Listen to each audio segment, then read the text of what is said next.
All right, we are live, gentlemen. Good evening, folks. It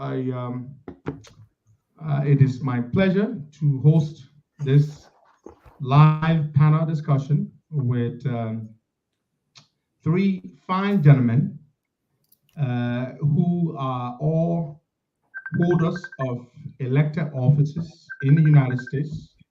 We have with us Mayor Wilmot J. Collins. He is the mayor of the city of Helena, Montana. That's a big deal. He made history a few years ago with his election, and he is joined by two other fine gentlemen, Councilman Wynfred Russell, who is no stranger to this platform. And Councilman Russell sits on the council of the city of Brooklyn Park. He represents the West District, uh, and he is joining us here today. We also have with us Councilman Yakasah Weyhee, uh, whom we had the pleasure of hosting uh, about a week and a half ago. And he's currently in the running for a state representative seat in Minnesota. Councilman Yakasah Weyhee represents he sits on the council of the city of Falcon Heights in Minnesota, beautiful Minnesota. So, gentlemen, it is my esteemed pleasure to play humble host to all three of you to discuss a very essential topic, something which three of you have got real life experience of or about city management with focus on waste collection and safe disposal, which has become in the last couple of years a big trouble back home where we all come from, the motherland. So again, once again, so those of you watching all over the world, welcome to this broadcast, this live podcast, and you may share the video. And it promises to be an interesting conversation because we're speaking with people who are actually doing what we're talking about. So we're going to begin first with Mayor Wilmot J. Collins. Mayor Collins, good evening and welcome. Please give us your introductory comments. Oh, well, I appreciate you, Mr. Costa, for having us here today, and I'm always willing to do whatever I can for the motherland. So, as you stated clearly, I am the mayor for the city of Helena, Montana. It's the capital city in Montana, and yeah, we run a pretty effective city. We do a lot of good work for the people of Helena. And if that can be transferred to our homeland, I am more than willing to see how best we can do that. And now that you asked, I just want to put, I was on a call the other day what was the call we're on? We're on the call with Stanton and yes, the Spoon people, and there was this guy on, Hassan. He was saying some things about what I had done in my speech in North Carolina. I want to set the record straight. I stand by my speech in North Carolina. If he wants to take me up on it, I'll do one-on-one with him. But I stand by it, and that's what I want to say. So, thank you. Yeah, thank you very much. Thank you very much, and it's our pleasure to have you. And thank you for giving us some of your time. I know you must be a busy man to be here. So are the other two panelists. Let's go to Councilman Wynfred Russell. Councilman Russell, give us your opening remarks, please. Thanks, Henry, and thanks for the opportunity, and thanks for putting this together. It's very, very important, especially in the face of what we see unfolding in Liberia, especially Monrovia, with respect to waste management and garbage collection and overall city management. So I know a number of folks see you and a lot of these platforms just doing things that has a lot to do with politics or the politics of the day. But it's really great that at least we can take a little detour and talk about some equally important things that would turn things around, help to turn things around in Liberia. And I mean, this conversation hopefully will push us in that direction. I come to this with a lot of passion and a lot of interest in city governance, in improving the lives of people, and trying to make a difference as best as I can. And I think one of the things is that we have to reimagine cities. We have to reimagine what cities are, or what cities are supposed to be, especially in Liberia. The importance of municipal governance. I think a lot of us think that it is not that important, and so that's why we don't give it a lot of attention, and we don't talk about it a lot, or we don't put people in places around in Liberia, people with the requisite experience and knowledge to be able to turn some of our municipalities around. It is critically important to the development of our country. So I'm hoping to share with you at least what I have learned over the years and what I've experienced over the years, and especially in areas that are applicable to our Monrovia and our Liberia context. So thanks again for this opportunity. It's interesting you say that. Thank you very much. I will piggyback off of that particular point later on during the discussion. But before we do, let's hear Councilman Yakasah Weyhee's opening remarks. Councilman Weyhee. Thank you so much for having me on your show. Again, I think this is the second week in a row. And so I really appreciate, again, being able to connect with your audience, Mr. Costa. I'm really just here to, once again, just kind of learn about, the landscape of what's happening right now in Monrovia.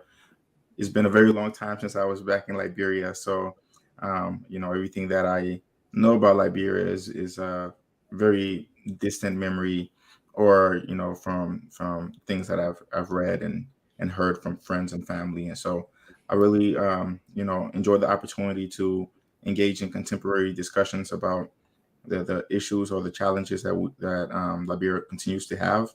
And I hope that I can offer some remarks that will help, spark some interest in the issue and inspire people to get involved. So that's really my purpose, my goal here today. And I welcome the discussion. Thank you so for the opportunity. Very good.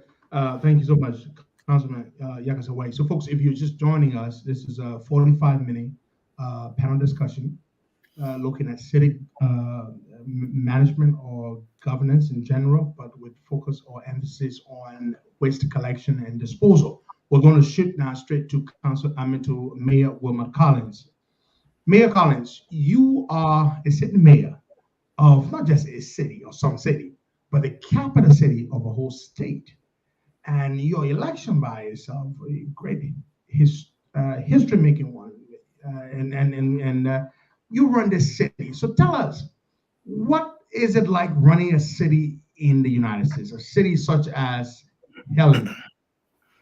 Thank you, Mr. Costa. I want to say that, for us in Helena, Montana, and most other cities in Montana, because it's municipal, we say it's nonpartisan, because if you're running the city, you're not running the city for Democrats, you're not running the city for Republicans, you're not running the city for independents, you're running the city for the people of Helena, you're running the city for the people of Monrovia, you're running the city for the people of Montana. That's how we approach things. And so when I don't run the city because I lean Democrat or lean Republican, we run the city for all. And so things are, they become hectic because our form of government is personable. We interact with everybody. We interact with the public. So when there is an issue, the public knows how to get a hold of me. I travel around with 3 phones, man. They know how to get a hold of me. I can't get missing. So if there's an issue, we start like you talk about garbage collection and all of that. This city has a team of people that go about doing that. We have, like I said last night, just for our little city, we have close to $9 million we put in garbage collection. And I'll go back to the fact that the community, the city has to have a budget in order to be able to run the city. If the city does not have a budget, you can say all you want to say, you can do all you want to do, nothing will be accomplished. And so hat off to Mayor Koji. I don't know his budget, I don't know the parameters around the city, but whatever he's trying to do, the first thing he needs to do, like I said the last time, if you say I am running this city and I need $10 to run this city every month, you calculate 10 times 12, and your budget should be $120 for the year. It cannot be a budget that will last you for 1 month and then the city get filthy again, and then you go back to the scene, you get back in the scene. It has to be a constant. It has to be constant, because that's how it is. That's how cities are run. Mm-hmm. Mm-hmm. Yeah. But, Mayor, is the garbage collection and disposal component of your city management or your city governance, is it something you do internally or is it outsourced?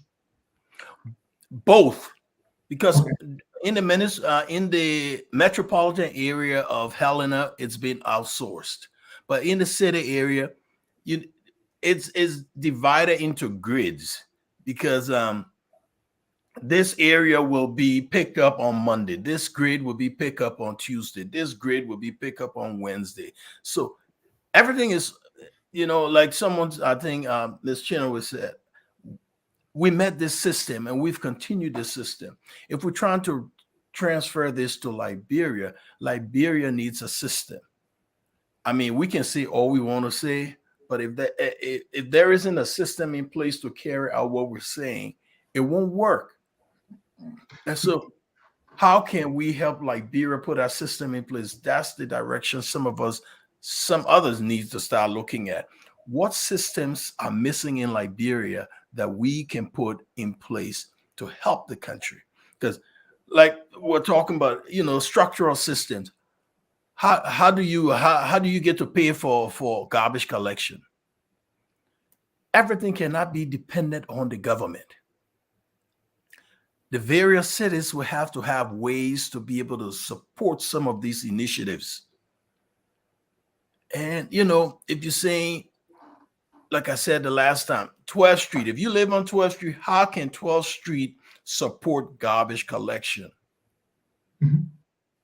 And so that's how we have to start thinking. How can these cities support these initiatives? Because the government cannot do it all.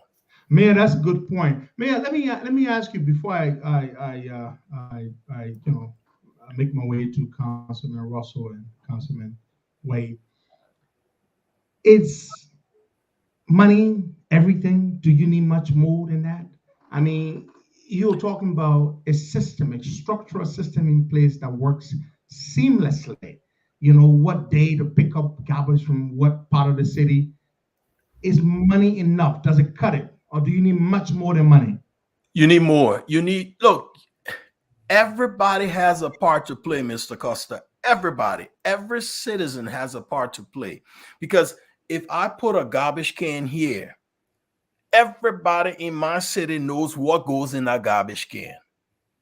They ain't gonna put nothing that does not belong there. If we say your garbage should be bagged and put in here, they will do it. So when I say you need more and everybody needs to play a role, citizens will have to be educated on the importance of keeping the area clean, on the importance of putting garbage in the garbage can instead of there.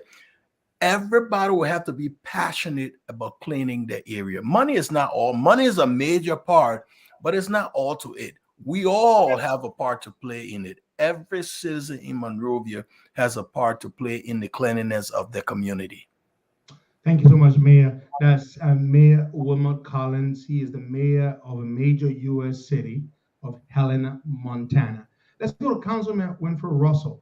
Councilman Russell, you sit on a city council of a very relatively large city, Brooklyn Park. You represent the West District. All the decisions and the budgeting and all these things are done by the council you sit on. And basically, you are like the board of directors. You work with mayors such as Councilman, such as Mayor Collins here. What goes into the budgeting for that the council makes? I mean, the decisions, and then how do you determine how much needs to go toward a particular, towards, say, waste collection, waste disposal? First of all, how do you do it in the city of Brooklyn Park? Thank you, Henry. And as you rightly said, Brooklyn Park is a big city. We are the fourth largest city in the metropolitan Twin Cities area. We in the metropolitan area is about 2.5 million plus people, and Brooklyn Park is the fourth largest city. We have a significant number of our population is of color, and largely Liberians. We have about 15,000 Liberians who live here in Brooklyn Park. It's a middle-class suburb. It's a pretty contrary to what I've heard some folks think, because you have a lot of Liberians here. So I guess they think that it must be some sort of low income or some sort of low class city. Really not. not even close. Not the Brooklyn Park I know. Major city. And so there are a lot of things that go into the budget that we come up with. I have, I can show your audience later our capital improvement plan, our budget, and and all of that. I have copies of all of that here. So for us, our budget, we're running an annual budget of about $200 million. And a sizable part of that budget goes was law enforcement. So the police budget is a significant part of it, and the fire rescue, the fire service is another big part of it. We have about 300 full-time employees who work for the city of Brooklyn Park. So we factor into the salaries of those employees and all of the other services that we provide. So the council is the policy body of the city. So think about the national legislature in Liberia. So the council is a smaller version of the national legislature, kind of thing. So we, the laws that we produce are called ordinances. So we provide policies that guide the direction of the city. If the police were to pull you over, they were not going to be calling Joe Biden, or they were not going to be calling Kamala Harris in our context. They'll be calling Mayor Collins or Council Member Weyhee. They'll be calling us. So we run every aspect of the city. So all of the different policies about as far as when garbage is picked up, what day, what time, what businesses that that are built, all of those things are run controlled by the city government. So city government is extremely important. I mean, we create jobs. We the school system, the law enforcement, like I talked about. Garbage collection, recycling programs. I mean, all of those things are run and moved. Snow removal. Snow removal is a big. I know. So we put all of those things into our budget preparation for the city of Brooklyn Park. Our garbage and waste management system is outsourced. So we manage the recycling part of it. And again, Mayor Collins talked about it, and I'm sure Councilmember Weyhee will also mention it, because a lot of these cities have similar type, and policies, similar type services that they offer. But our garbage collection and waste management is outsourced. But the mindset of the people, you drive it down the street, you think twice to even throw, an empty can of soft drink, or after you're done eating your orange, to just throw it on the street. I mean, you consciously, you don't even want to do that, because you'll be looking around and you look so odd. So how do we get our people to start thinking about that, about our personal, part, and our personal involvement in the whole waste management, waste collection continuum, as a people. And it's not just in the West. I visited, Dar es Salaam in Tanzania a couple of years ago. The peddlers who move around with coconut and plum and and oranges, and they're selling, they have a garbage bin near to their wheelbarrow that they take around. When they serve you the coconut, they put the trash right in there. I mean, Dar es Salaam is so incredibly clean and organized. So it is not about using examples that we have here in the West or in America, because a lot of folks say, oh, Liberia is not like America, obviously. But there are a lot of these things that are happening right in our backyard. You replicated, yeah. In Windhoek, in Namibia, so they have a system, they have a structure, and so we have some really structural problems in Liberia that we have to address, urgently address. And one of them, as Mayor Collins talked about, budget allocation, the whole structure of the city. Now, we first have to begin to elect our mayors as opposed to have them appointed, because they are not beholden, or should not be beholden, to one political party or one political entity, but to the people, to serve the people, so the people hold them accountable. So that one structure issue that we have to address. So while we try to take care of all of these other things, we have to drive home the point constantly, Henry, and you can help us in this regard with your massive platform to tell the folks, the importance of having a well-run, functional city.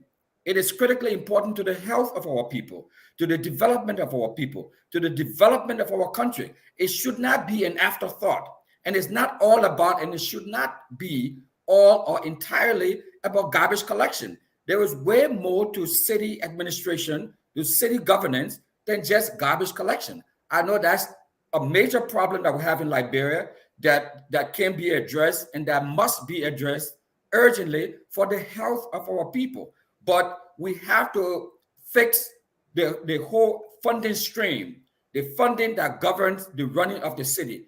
If that is not fixed immediately, we will continue to have the problems that we have now. It's just that simple. Okay, Councilman Wynfred Russell, thank you very, very much for those very impassioned comments and pieces of advice how it's done.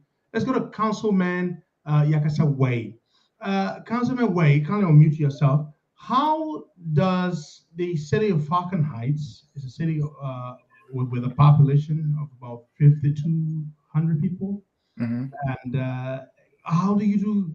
How is the city run, first of all, and then how do you do your garbage collection and disposal, and as well as we're not going to talk about the snow part because we don't have snow back home, so we don't have anything to learn from you. But how do you do those? So ours, garbage and recycling, it's outsourced as well. Obviously, we have a very small community, so we don't have the capacity to do those things on our own. But I want to kind of speak to the point that Councilman Russell was making about structures and how structures are created by human beings, right? These aren't things that just exist on their own. We actually create structures. We decide how systems operate, right? How we do certain things. And so Liberia is a country that professes to be a capitalist country. And capitalism, of course, is based on the philosophy that people, out of their self-interest, because they want to accumulate wealth for themselves, will pursue certain sort of enterprises, certain sort of activities, businesses, for instance, in order to generate the wealth, right? And obviously, businesses thrive when there's a gap in society. And so now this goes to the point that the mayor was making, that in order to address the challenges that we face in Liberia, it has to be more than just the government, right? Individuals need to use their own ingenuity to try to identify the gap and try to use their skill sets to try to address some of the issues. And so if, for instance, the government does not have the capacity at the moment to, establish a garbage collecting system, then that actually presents a great opportunity for a business-minded person to come up with a business of doing just that, right? Providing that sort of service, and then being able to contract with cities, with municipalities, to be able to perform that task, and therefore generating wealth for oneself, but also providing opportunities for employment as well. So now you're tackling multiple issues at the same time. So these are some of the models that we can consider when we talk about systems, right? But yeah, I think I echo the same points that my co-panelists are making here, which is, at the end of the day, we need to really consider changing the way in which the Liberian government is actually structured from top to bottom. Right now, we have a unitary government, which means everything comes from the top to the bottom, right? Whatever the president says, that's what it gets implemented. But of course, that's not conducive to a democracy. And there's a misalignment between the philosophical theory of what a democracy is supposed to be versus what is actually practiced in Liberia. And so in order for us to get to a place where, folks are taking the rule of law and all these different systems seriously, there has to be a better alignment with our theory versus our practice. And so the way to do that is by decentralizing the government, making sure that, different bodies of different levels of government have, like the mayor was saying, budgets, have a way of actually operationalizing themselves and not having to depend exclusively on the central government, right? And that's what makes cities so important, is that, cities are what they say, where the tar meets the road. This is at the city level is where all of the real basic needs are met. And so all of the high level politics that folks get really interested in, those things are important as well, but they don't impact the day-to-day lives of people in the same way that local level government does. And so people do need to pay much stronger attention to what's happening at the local level. That's great. Councilman Weyhee, thank you very much. Mayor Collins, you earlier, you talked about the people's mindset, that it has to take a cohesive approach.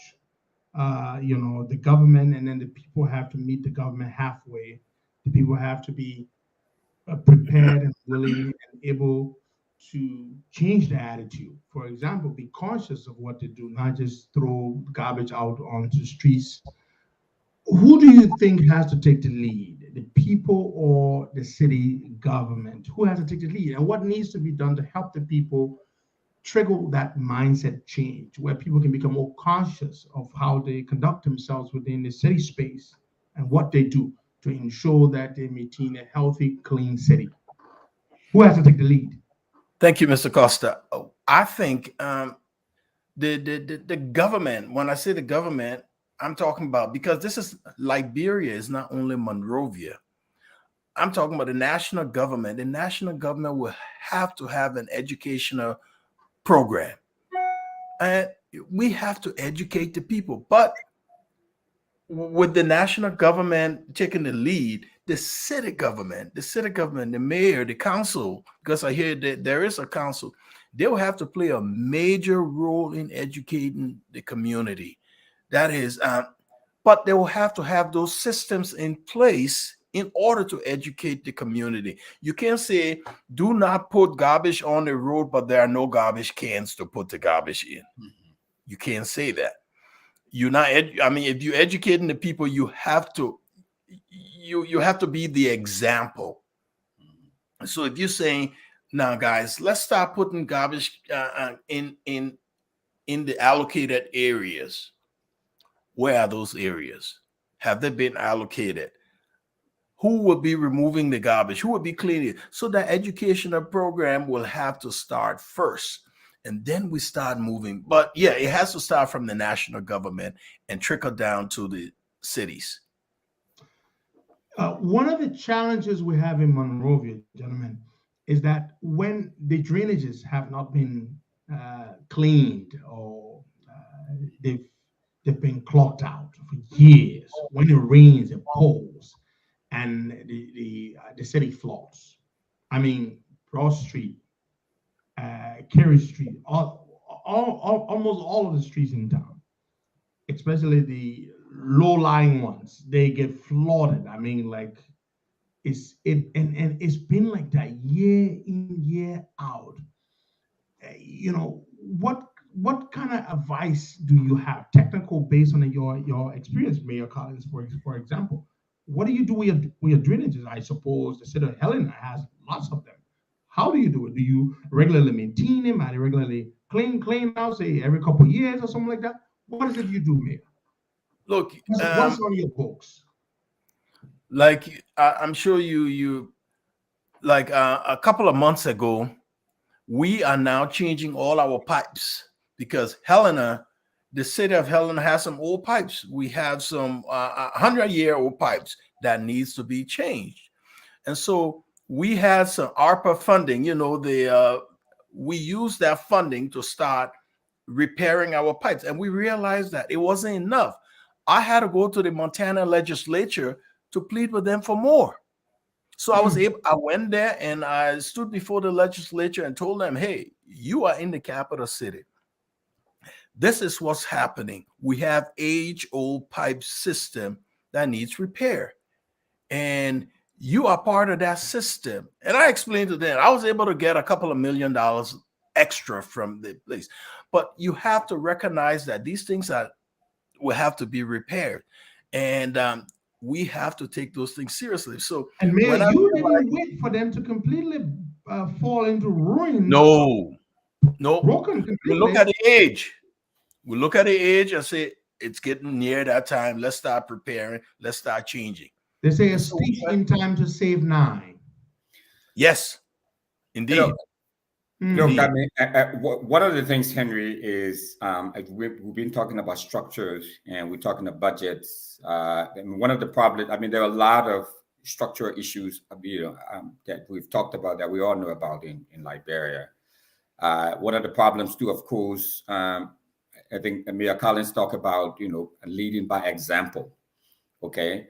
And I mean, here in our context here, I mean, we're so cautious about trying to do anything that would appear negative, especially to residents, because they will so much criticize us and hold us accountable. I mean, we are under the microscope. So the issue of impunity is so high in Liberia. That's one of our problems. That's one of the major problems there. We're gonna go to that.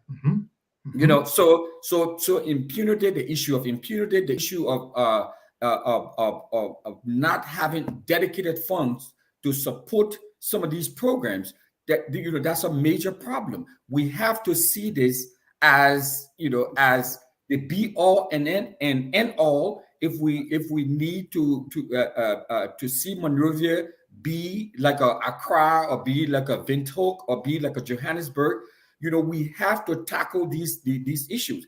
I mean, Mayor Collins, Councilmember Weyhee, we live in snow state cities, in cold cities, right? And so we have snow for 3 or 4 months of the year. And at the end of the snow period, right, because we use salt in some instances to melt the snow, we use sand. And after the winter is over, guess what? We start to sweep the street. We're cleaning the drainages. that is routine. Okay, that is routine. So that stuff is planned out. It happens every year. So the drainages need to be clean. And why they build these open drainages in Africa, I've written about this. I don't understand, because people, guess what? They're gonna throw stuff in. I've seen it in they throw garbage in it. Yeah, I've seen it in Abuja. But all of these things, we have a comprehensive plan. Look, Henry and folks, this is Brooklyn Park, the comprehensive plan for up until 2040. I mean, look at the size of it. This is the Brooklyn Park plan. That's like 300-400 pages. Yes, this is our plan. This is our budget. Okay, our budget. The adapted city budget. You go in there. All of these things that come up with. We are putting this budget together in effectively running the city, in providing the services that people need. This is just our capital equipment plan. So all of the different equipment that we need to run the city, all of these things are planned out. And so in the absence of a dedicated revenue stream, okay, a lot of our services, like 80+% of our services that we provide here, are supported by the taxpayers. It comes from property taxes. Now we don't have sort of a property registry and a property tax registry system in Liberia. So one of the things is that, considering what we have now, okay, what can we do in the here and now? And that's part of what is important. But we have to, and we must get to that, to where we have, we can identify the properties in Monrovia, where these properties can start paying, taxes or paying some fee for service. There's no free lunch. There's never a free lunch. There has to be a dedicated plan and a dedicated budget to support these services that people so desperately need, including waste management, including garbage collection. But we need to also start thinking about reducing the waste. There are a lot of recycling programs that we have that can also bring money into the city. But all of these things have to be well planned and well laid out. Let me hop on this point real quick. So I want to address a critical point that I'm seeing throughout the comments, right? Which is this idea that we on the panel are privileged to have come into systems that have already existed and that have been operating, right? Which is true. But I would submit that in of itself, I think that's actually giving an excuse to Liberia that I don't think is necessary, because Liberia just celebrated its 200-year anniversary. That makes Liberia one of the oldest countries in the world. Wow. So then the question becomes, well, why is it that you have countries that just came into existence 75 years ago or whatever? Why do these countries have better systems and Liberia does not? And I would argue that it's simply because we haven't done it. That's it. That's the difference. Systems didn't exist before human beings created the systems. So it takes people to actually institute systems, and it takes the larger community to follow through. That's it. That is the difference between Liberia and any other so-called developed country. We just need people to figure out or to take seriously the issue of governance, and to take seriously the issue of what it means to live within a community. I mean, we all come from Liberian families. And I know growing up, my parents were very strict about cleaning up, about making sure that, the house is clean and so on and so forth. If we can take these same ideas and apply it outside of the household and scale it up to the broader community and view the community as part of our household in a sense, and actually start taking proactive steps towards, the types of changes that we want to see, that's how change actually happens. You can't continue to make up excuses for why Liberia is not where Liberia should be. Yes, I acknowledge obviously that Liberia like many other African countries have had a difficult time with a lot of negative things. But at the same time, at some point, we need to come together and pull ourselves up and move forward and create the society that we want to see. So I just wanted to make that point. No, and let me jump in here. May I hold on for me a quick second? Because I want to continue on from where you were coming very quickly. I don't buy that, folks, and I'm not going to buy that. I'm not going to embrace that idea. Yes, I mean, all of us here on this panel grew up, we raised, except for me, council member, Weyhee, we have our Liberian experience, right? But one of the problems that we have, and you can take any one of us on this panel, okay? With all due respect to all of the folks, you can take any one of us on this panel and put us back in the Liberian context, and we would turn things around, okay? And you know why we would turn things around? Because we know what it takes to run a city.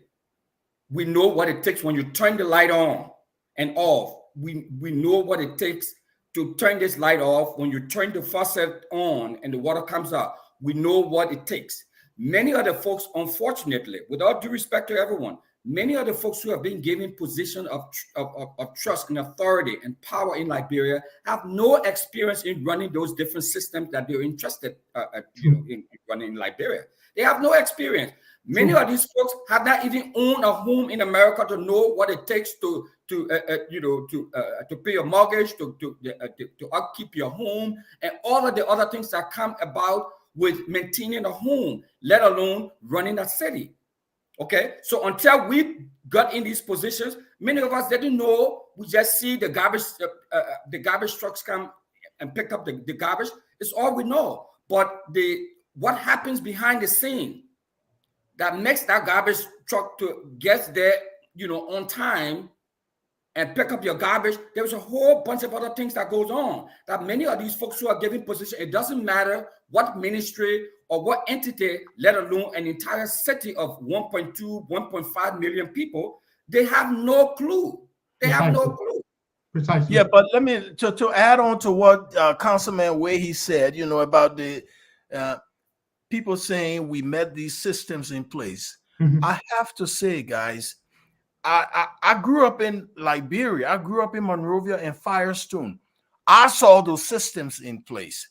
I grew up where garbage were picked up. I grew up in a clean city. We had water bill, light bill. We had all these things in place. Liberia exported more than just rubber. Liberia exported seafood to America. Liberia exported a lot of stuff. Where are those systems now? I say it's the mindset. I said it's the individual Liberians. We can put those systems in place. People keep saying, oh, you met your system in place. I also know of those systems that were in place in Liberia growing up in the 70s and the 80s. But collapsed when they put the wrong people in. Yes. Yeah. That's what happened. So when we have to hold ourselves accountable. We have to hold ourselves accountable. Everybody always talking about donor dollars don't do this, donor dollars don't do this. What about the Liberian dollars? What are they doing? When I say Liberian dollars, I'm talking about the Liberian people. What are we doing for ourselves? What are we doing to move things forward? If today the embassies and all the various embassies close in Liberia, what happens? What happens to Liberia if these people decide they were picking up and moving on? So Liberians have to blame themselves too. True. Mayor Collins, very good point you struck. And I just want to say this. Systems are built by people and they are perfected or improved upon over time, modified when the need arises. And those same systems might have been working for a long time, but the wrong people, no matter how seamlessly efficient a system may be, the wrong people, if they manage to get in, they can break those systems down. Yes. That is where competence comes in. That's why when Councilman Russell says, no, I disagree. You must have the people who know what you're doing. That's true. Competence is important. If you don't put a premium on competence, you will never get great results. It is extremely important. Not every Tom, Dick, or Harry can do everything. Find a person with the right skill set and put them there, and you see what happens. And we're in a country, folks, where they think just because you are a fanatical loyalist or you shouted the loudest Amanda or political party chants or slogans, that means you're qualified. And that is why, gentlemen, our country doesn't work. Until we decided to put the right people in the right positions, we're not going to G no hall. That is our problem. Folks, I hear you, my brother. I hear you. You're right. Look, you know, I tell folks, make me the mayor of Harper, Maryland County, and I will make Harper the best city on the continent of Africa. It has all of the natural assets. It's laid out, okay? And I can tell you, I would turn Harper around and make it into the best city, better than Kigali.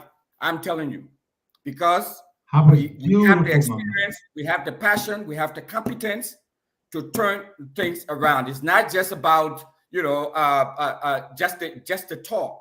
You know, we've been there. We know what it takes to run these cities, because these cities are mini governments. Yes, mini governments. Look, Mr. Costa, I got to tell you a quick story. Please do. You know, before I became mayor, I went around the city and I started asking the people, my constituents. I said, "What are your issues? I want to make your issues my issues." And I came down to 3, but one major one was they were short. The firefighters were short. Instead of taking 6 minutes, instead of taking 5 minutes to get to an incident, they were taking 6 and 7 minutes, 8 minutes to an incident. So the response time was because they were short staff. So when I got in, the first thing I did was I started looking for the best ways to be able to increase our staffing levels for the firefighters. I was able to get grants. I was able to apply for grants from the federal government and get those grants. And we were able to fully staff our firefighters. Now, instead of them taking 30 and 10 minutes, 15 minutes to get to a scene, we take the allocated time. You should be there within 4 to 5 minutes. But then when I say that, you see, it comes back to us again. Now, if you had a fire engine in Monrovia, would the taxi and the pen people pull aside when a fire engine is running down? They won't. It's the mindset. It's the mindset. We have to start educating our people on the very basic about living in a community. The very basic, we have to start doing that about living, what it is to live in a community, what it is to share, what it is, the importance of these different entities. Thank you so much. We close in 10 minutes, gentlemen. Councilman Weyhee, we have a problem in our country where, as far as I'm concerned, for the entire city of Monrovia, there is only one fire station. It's located on Ashmore Street in Monrovia. You might not know where, you certainly don't know where that is, but I can tell you that is the reason why when a fire breaks out at someone's home, maybe 5, 6 miles away or 10 miles away, that fire has a 99% chance of completely gutting that house down. Because Mayor Collins was talking about 6 minutes and 7 minutes response time. Are you kidding me? We would die for a 30-minute response time. How much more of a 6-minute response time? He was talking about cutting it down in half. We have a problem. Why haven't we, in all these years, decentralized, built smaller fire stations, especially in areas, there are certain areas that are very fire prone. Do your research. Look at the data. There's always fire somewhere in Old Road. Always a fire, several times a year. Yet we've never built a single fire station there. What do you think that says? I mean, for someone who doesn't have practical knowledge of the country, but still, I mean, from your knowledge here, decentralization, we don't want to change, we want to keep doing the same thing over and over. Right. You know, what does that say to you?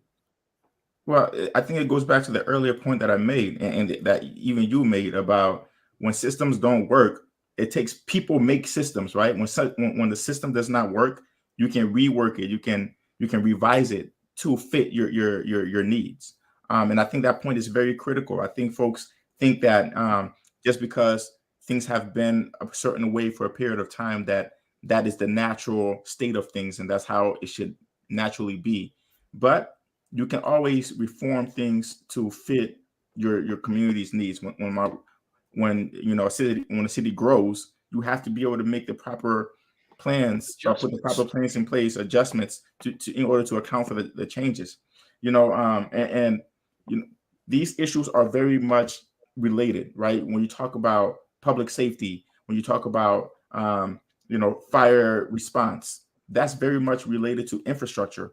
If roads are not paved, if we don't have clean roads and accessible roads for vehicles to navigate through, then you're going to have the issue that you're having in terms of the response times. In fact, here in the city of Falcon Heights, we had our own fire department, but we decided to get rid of the fire department because they were not meeting our community's needs. Our fire department, it takes 2 years to hire and train a full-time firefighter. And so unfortunately, we were understaffed. And so the time that it would have taken to get everyone on staff to be able to do the work that they needed to do, we were not willing to take the liability of something happening to our community and not being in a position to be able to respond. Our folks, that were on, our response time, it was just a minute behind our next city. But like we said earlier, right? When there's a fire emergency, the difference between 1 minute to 30 seconds can make or break. It's a lot. Exactly. Precisely.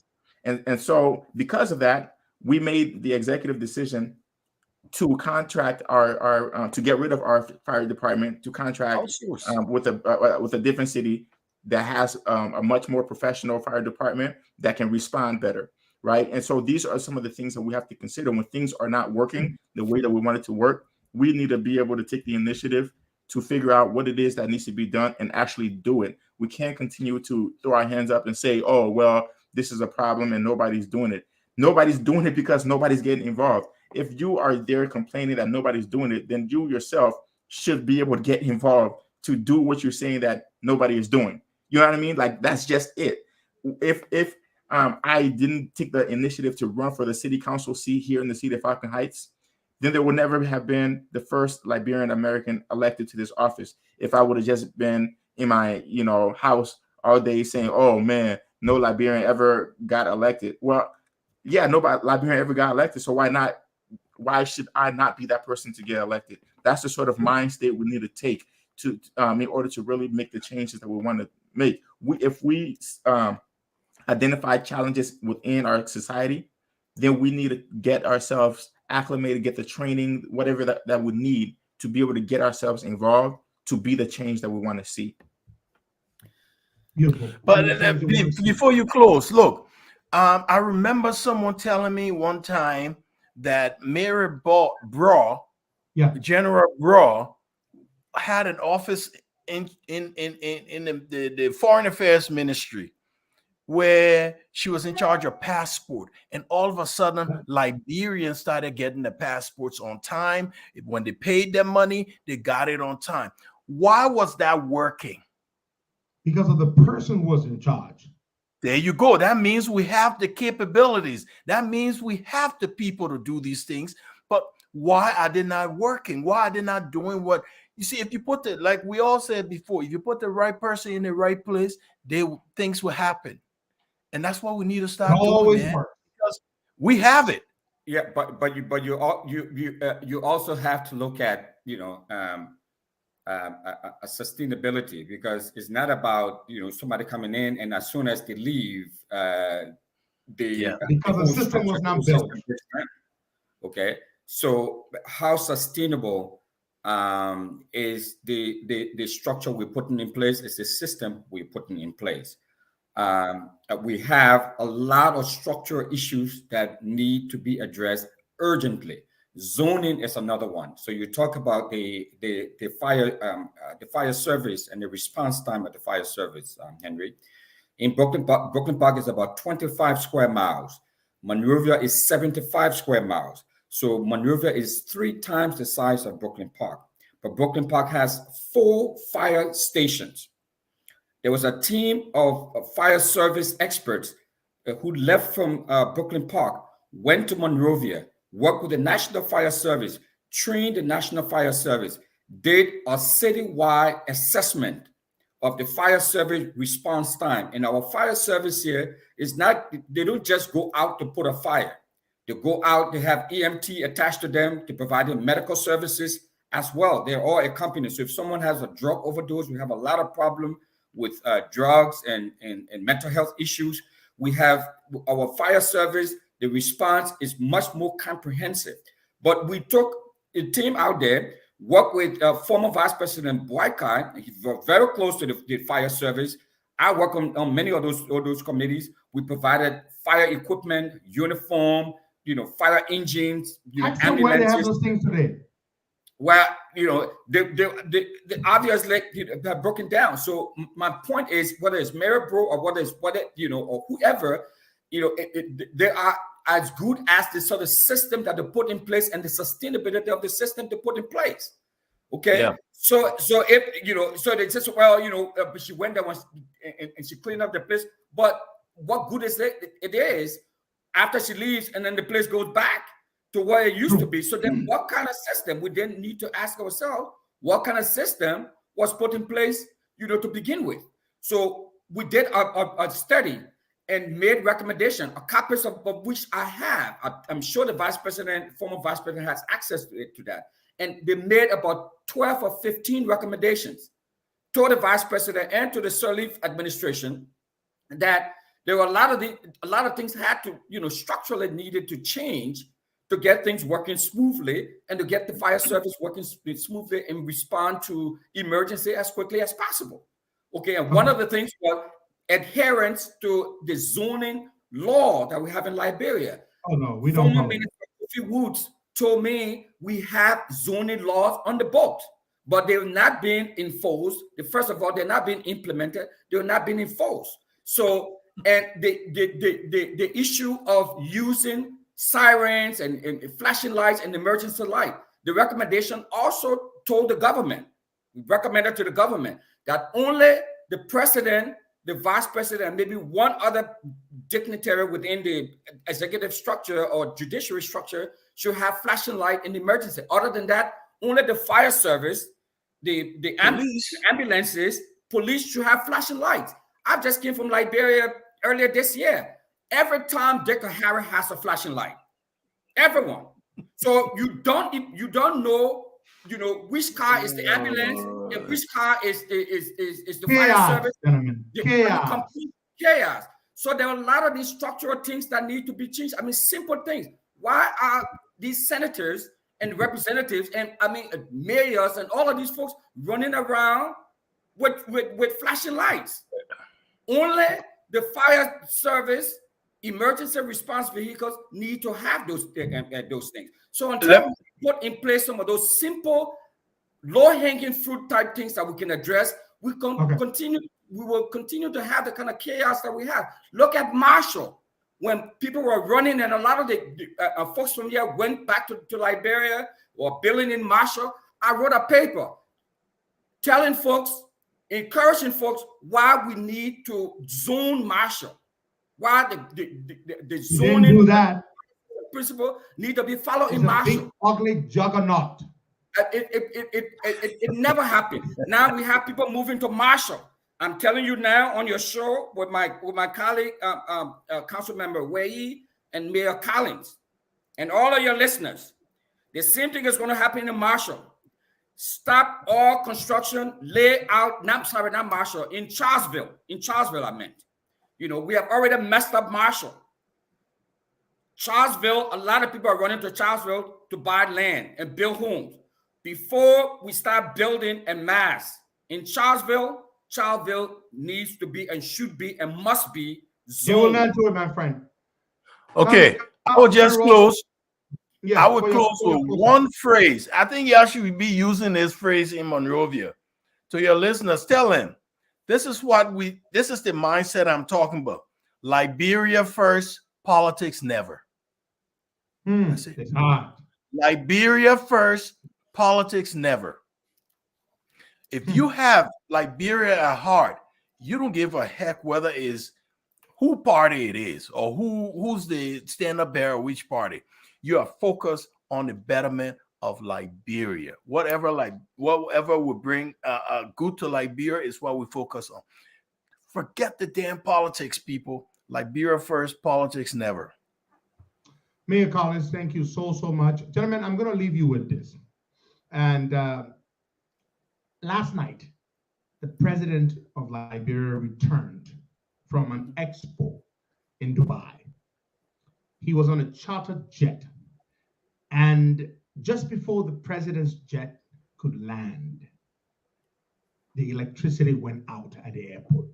Literally, the runway lights were out. They had to struggle to find a generator from someplace to turn those lights on for the president's plane to land. The president landed. The president didn't fire anybody. The president landed, and it's been almost 24 hours, and nobody has been fired. What does that tell you about the country, gentlemen? On that note, I want to say thank you very, very much. I'm going to go to Councilman Weyhee for his parting comments. Councilman Rossa has already given his. Mayor Collins has already given his. Thank you so much, gentlemen. It's a beautiful conversation. The people enjoyed it. Councilman Weyhee, your parting comments, please. Thank you so much for the opportunity. Again, local government matters, and the way to ensure that local government is working for the people is by decentralizing the government and allowing local units to raise their own budget by taxing their residents and establishing budgets like the mayor has continuously said, and implementing and adopting strategic goals, strategic plans, which will guide the city's operations in the foreseeable future, establishing some of these systems and really leveraging existing structures. Some of these things you don't have to, create from scratch. We have a lot of money coming in from remittances. We can establish a system to be able to tax some of that money and use some of that money to pay for some of these services and pave the roads and things like that. We can tax. It's unfortunate that a lot of these foreign investment organizations they operate tax-free in Liberia. That's a problem. We need to tax these entities to be able to put that money in servicing the country. So there are a lot of things that can be done, and ultimately, I guess my message is that we need to get involved. If we identify an issue, we need to get involved in whatever capacity we can to try to address the issue, and we can't rely on others to do it for us. So thank you. Gentlemen, thank you. It has been my pleasure, and we've had a great time. Thank you so much. God bless you. Have yourselves a wonderful evening. Bye-bye.